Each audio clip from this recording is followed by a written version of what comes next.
July 1940. Berlin, the greatest military machine in human history, has just achieved the impossible. In just 6 weeks, the German Wehrmacht has done what the Kaiser couldn't do in 4 years of trench warfare. France, the superpower of Europe, has collapsed. In the cafes of Paris, German officers are toasting with champagne. In Berlin, the mood is electric. It's over. The war is finished. They have won. Field Marshal Wilhelm Keitel stands in the chancellery, looking at the maps. He is beaming. He tells his staff that the final peace treaty will be signed within weeks, maybe days. All they are waiting for is a phone call. They are waiting for Winston Churchill to ring up, ask for terms, and beg for mercy, because logically, he has no other choice. General Franz Halder, the chief of the Army General Staff, sits at his desk in Berlin. He writes in his diary with the cold precision of an accountant. To him, Britain isn't a threat anymore. It's a logistical cleanup operation.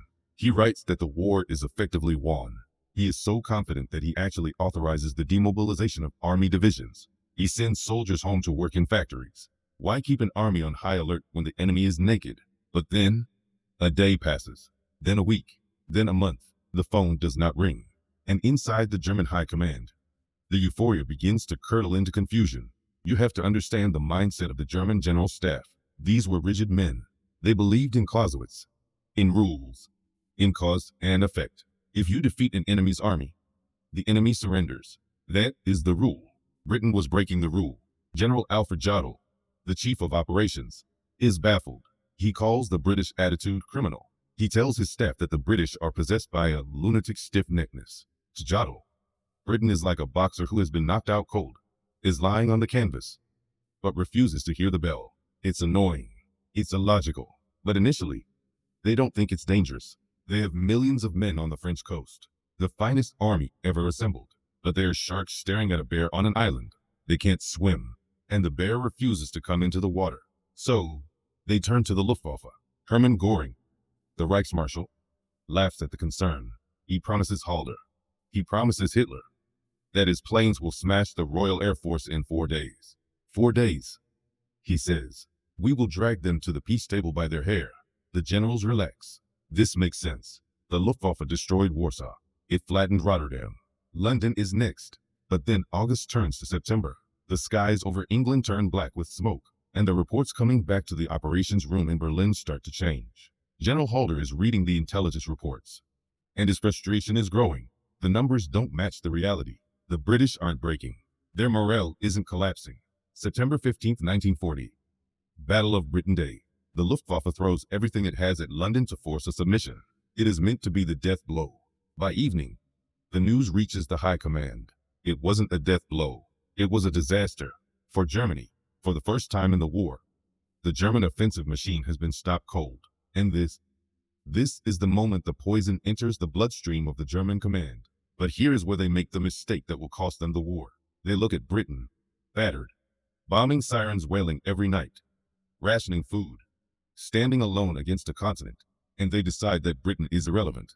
General Jodl writes a memo suggesting that while Britain hasn't surrendered, they are paralyzed. He argues that England is trapped in a cage of its own making. They can't invade Europe. They have no army. They are just a nuisance. So, the eyes of the German generals shift. They look east, toward the Soviet Union. They begin to plan the largest invasion in history, Operation Barbarossa. They convince themselves that they can turn their backs on Britain. They believe they can fight a war in the east, while leaving an undefeated enemy in the west. They think Britain is just trying to survive. They have no idea that in London, they aren't just planning defense. They are planning how to kill the giant. Because while the German generals are staring at maps of Russia, Britain is looking at North Africa. And the first cracks in the myth of German invincibility are about to appear in the burning sands of the desert. The generals thought the British were done. They were dead wrong. Operation Barbarossa, the invasion of the Soviet Union. Field Marshal Wilhelm Keitel is ecstatic. He calls it the Crusade of Europe. 3 million men, 3,000 tanks. It is a wave of steel crashing into the east. And in those first few weeks, the news is euphoric. The Red Army is collapsing. German panzers are driving 50 miles a day. They can see the golden domes of Moscow in their minds. Britain is forgotten in the war diaries of the High Command. The United Kingdom is barely a footnote. They are treated like a ghost, present, but unable to touch the living world. The generals convince themselves that Britain is simply watching the war, helpless to intervene.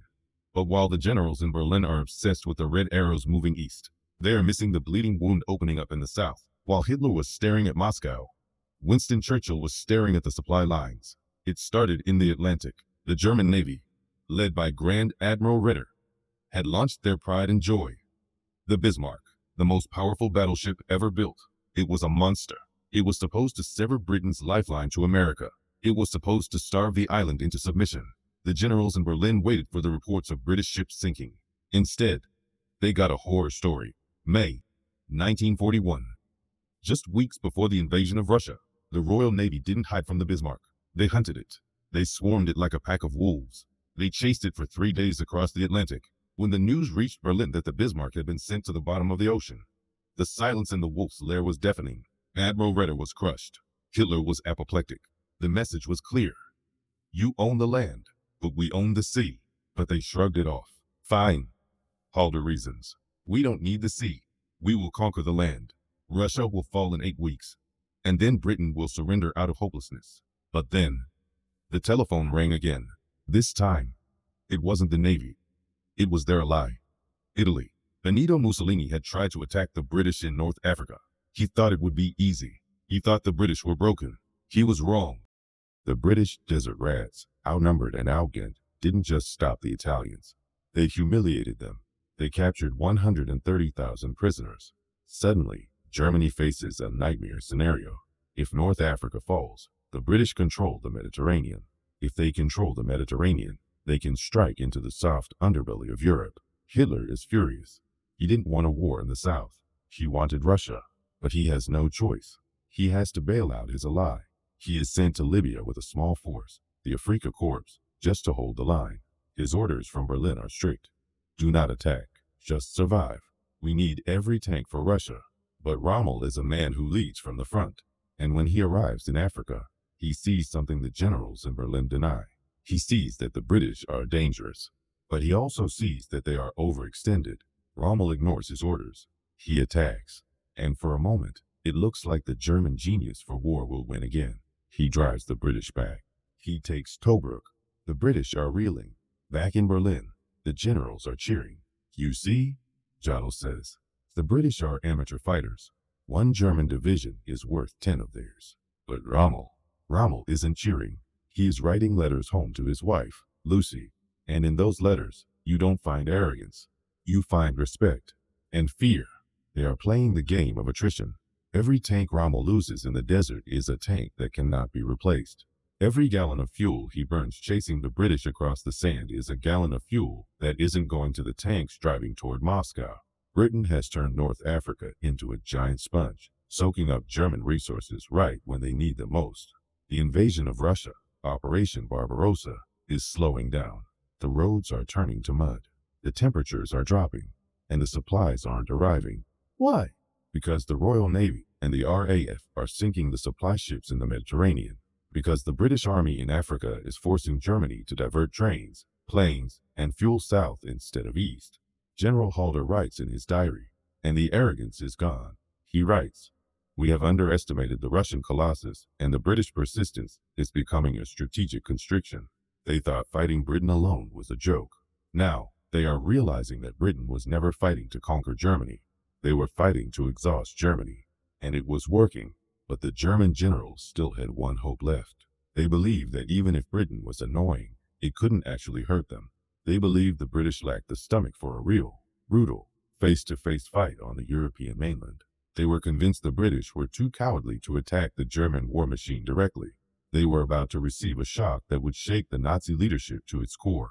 A raid so brazen, so suicidal, and so destructive that it would make Hitler question the safety of his own backyard. The British were done playing defense. They were coming for the German ports. The German garrison at Saint-Nazaire, France, is asleep. This is the heart of the German Atlantic Wall. It is the most heavily defended port in occupied Europe. It houses the only dry dock capable of holding the Tirpitz, Germany's last great battleship. Field Marshal Gerd von Rundstedt, the commander in the West, has assured Berlin that the Atlantic Wall is impenetrable. He calls it the Iron Door. No army can break it. No navy would dare approach it. The German officers in the port believe they are safer here than in Berlin. They are drinking coffee, playing cards, watching the radar. The British are miles away, licking their wounds. Then, the radar pings. A ship is approaching. It signals that it is a German vessel, requesting permission to dock. The German operator hesitates. Something feels wrong. The German shore batteries open fire. The sky turns into a sheet of tracer rounds. It looks like hell on earth, but the ship doesn't turn away. It accelerates. At 1:34 a.m., the Campbelltown rams the gates of the dry dock at 20 knots. The sound of screeching metal echoes for miles. German troops swarm the ship. They capture the British commandos. They inspect the wreck. They laugh. "Look at this," a German officer reports. "A suicide mission that failed. The ship didn't even explode." They take photos standing on the deck of the stuck ship. They interrogate the prisoners. The mood is triumphant.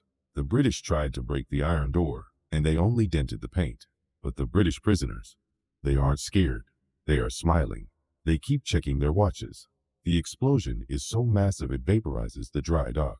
It kills hundreds of German soldiers who were inspecting the trophy. It blows the iron door off its hinges. When the report reaches the Wolf's lair, the reaction is not anger. It is shock. Pure, unadulterated shock.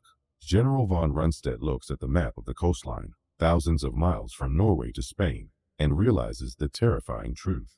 We cannot defend this. They thought the British were paralyzed. But paralyzed nations don't launch suicidal commando raids into the teeth of the enemy's strongest fortress. This wasn't an act of desperation. It was a message. Nowhere is safe. General Jodl writes a new directive. The tone is paranoid. He warns that the British could strike at any place, at any time. The confidence of 1940 is gone. Now they are looking over their shoulders. They are forced to pull divisions away from Russia, again, to guard the beaches of France. The British are playing mind games with the German high command, making them chase shadows. But while the commandos were terrifying the soldiers on the coast, a much darker, heavier shadow was falling over the cities of Germany itself. For 2 years, British bombing raids had been small, ineffective, pinpricks. The German civilians slept soundly. The factories hummed. But in 1942, the leadership of the RAF Bomber Command changed, and the new man in charge, Arthur Harris, didn't believe in pinpricks. He believed in the whirlwind. He looked at the reports of German cities, Cologne, Hamburg, Essen, and he didn't see targets. He saw the heart of the enemy. The German generals were about to learn a new word, a word that would haunt their nightmares for the rest of the war. Saturation. The air raid sirens sound in Cologne. The citizens go to the shelters, expecting the usual 20, maybe 30 planes. But the roar of the engines is different tonight. It shakes the ground before the planes are even visible. Above them, for the first time in history, are 1,000 bombers. When the reports start coming into Berlin that night, the generals refuse to believe them. "Impossible," says Goring. "The British don't have that many planes. It's a mistake. It's a lie." But as the phone lines from Cologne go dead one by one, as the sky to the west starts to glow with a fire visible from 100 miles away, the denial breaks. The British hadn't just survived. They hadn't just raided a port. They had built a machine capable of erasing German cities from the map. The generals looked at the industrial output charts. They realized that every gun, every tank, every shell produced in the Ruhr Valley was now at risk. The war in Russia was hungry for supplies, and Britain was burning the supplies before they could even be loaded onto the trains. But the German generals, stubborn to the end, thought they had one final ace up their sleeve. They believed that even if the cities burnt, the German army was still superior on the battlefield. "Let them bomb," they said. "We will win in Russia, and then we will deal with them." They were wrong, because the British weren't just bringing fire from the sky. They were preparing to do the one thing the Germans said was impossible. They were preparing to set foot back on the continent, not as commandos, not as raiders, but as an invasion force. And they weren't coming alone. The German generals looked at the United States as a chaotic, undisciplined mess. They saw a country that had virtually no army just 2 years prior. They believed it would take America years to build a force capable of challenging the Wehrmacht. But they forgot one thing. They forgot who was teaching the Americans. Britain became the greatest training camp in history. For 2 years, Britain had learned the hard way. They had learned how to fight panzers in the desert. They had learned how to hunt U-boats in the Atlantic. And now, they were passing every lesson, every secret, every drop of blood-bought wisdom to their new allies. General Rommel flies back to Berlin. He stands before Hitler. He stands before Keitel and Jodl. His face is gaunt. He is sick. He is exhausted. He tells them the truth. Africa is lost. We must evacuate now, or we lose the entire army. Hitler screams, "Stand and fight, not one step back." Keitel nods in agreement, terrified to disagree with the Führer. But in the hallway, outside the meeting room, the generals are whispering. They are realizing that the nuisance of Britain has become a noose around their neck. Every decision they make in Russia is now compromised by the threat in the south. They have to pull the best fighter squadrons from the Eastern Front to defend Italy. They have to send tanks intended for Kursk to Tunisia. The British strategy of exhaustion is working. Germany is bleeding to death from 1,000 cuts. The German generals are now in panic mode. They have to rush troops, German troops, to occupy Italy, to fight their former friends. It is a chaotic mess. And all the while, in the north, across the Channel, the silence from England has been replaced by a low, mechanical hum. The hum of an invasion force assembling. Field Marshal Rommel is sent to France. He is put in charge of the Atlantic Wall. He inspects the defenses that von Rundstedt called impregnable. He walks the beaches of Normandy. He looks at the bunkers. And he is horrified. Rommel knows who is waiting on the other side of the water. He has fought the British. He respects them. He knows they won't attack until they are ready. And when they are ready, they will bring hell with them. He begs Hitler for more panzers. We must fight them on the beaches. He pleads. If they get a foothold, the war is lost. But the generals in Berlin, they are still in denial. General Georg von Schweppenberg, commander of the panzer forces in the West, argues with Rommel. He says, "Let them land. We will crush them inland with a mobile battle." The British are slow. They are cautious. They still think they are fighting the British Army of 1940. They don't realize they are facing a completely new animal. An army that has built floating harbors. An army that has built tanks that can swim. An army that has spent 4 years planning for exactly this moment. Rommel goes home to Germany for his wife's birthday. The other commanders leave for a war game exercise in Rennes. The coast is quiet, but at 3 a.m. on June 6th, the phone rings in the bunker at Omaha Beach. "Major," a trembling voice says, "look at the horizon." When the news reached General Jodl, he was asleep. His aides didn't want to wake him. They didn't want to wake Hitler. They thought it was just another false alarm. By the time they woke up, the British and Americans were already on the beach. The ditch had been crossed, and the German generals, who had laughed at the British in 1940, who had ignored them in 1941, who had underestimated them in 1942, were about to realize the full cost of their arrogance. They thought the war was lost in Russia, but as they looked at the maps of Normandy, seeing the blue arrows piercing the Atlantic Wall, they realized the truth. The war wasn't lost in the snow. It was lost on the water. But there was one final revelation to come. One final moment where the German generals would look at their enemy and realize why they had lost. And it wouldn't happen on a battlefield. It would happen in a tent after the surrender. May 1945. Germany is in ruins. Berlin has fallen. Hitler is dead. The 1,000-year Reich has lasted 12 years. A delegation of high-ranking German officers arrives at Montgomery's headquarters to surrender all German forces in Northwest Europe. Leading them is Admiral Hans-Georg von Friedberg.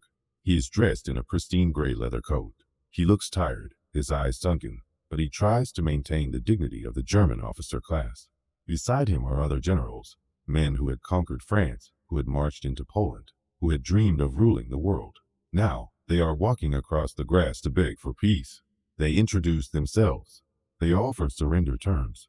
They try to negotiate. They ask for mercy for their troops retreating from the Russians. Montgomery cuts them off. "No," he says, "unconditional surrender, or we keep killing you." And in that moment, as Admiral von Friedberg looks at the small, wiry British man sitting at the table, the realization finally hits home. But war isn't math. General Gunther Blumentritt, who had been there since the beginning, would later write about this moment. He reflected on why they lost. And he didn't blame the snow. He didn't blame the Americans. He didn't even blame Hitler's madness. He blamed the British character. He said, "The Englishman is not a soldier by nature, but give him a cause, put his back against the wall, and he becomes the most dangerous creature on earth. We thought they were soft. We forgot that diamonds are also soft until you apply pressure." Von Rundstedt didn't say Stalingrad. He didn't say Normandy. He looked at the officer and said simply, "The Battle of Britain, when you didn't quit." That was it. The refusal to quit. The lunatic stiff-neckedness that Halder had hated so much. That was the weapon Germany had no answer for. They could destroy tanks. They could bomb cities. They could sink ships. But they couldn't break the will of a nation that simply decided, against all logic, that it would rather burn than bow. When the world was dark, when Europe was a prison, when logic said, surrender, and a small island stood in the doorway, blocked the path of a monster, and said, no. The German generals were right about the math, but they were wrong about the men, and that made all the difference. We spent this video inside the minds of the German High Command, Keitel, Jodl, Halder. We saw their arrogance. We saw their confidence, but it is only fitting that we see their end. Field Marshal Wilhelm Keitel, the man who stood in the operations room in 1941 and said Britain would see reason, stood in the Nuremberg courtroom in 1946. He argued that he was just following orders. He argued that a soldier's duty is obedience. The tribunal didn't agree. On October 16, 1946, Keitel climbed the steps of the gallows. His war ended at the end of a rope. General Alfred Jodl, the man who called British resistance lunatic stiff-neckedness, met the same fate. He was hanged alongside his superior. He wrote thousands of pages analyzing logistics, winter supplies, and Soviet manpower. But in all those pages, the ghost of 1940 never left him.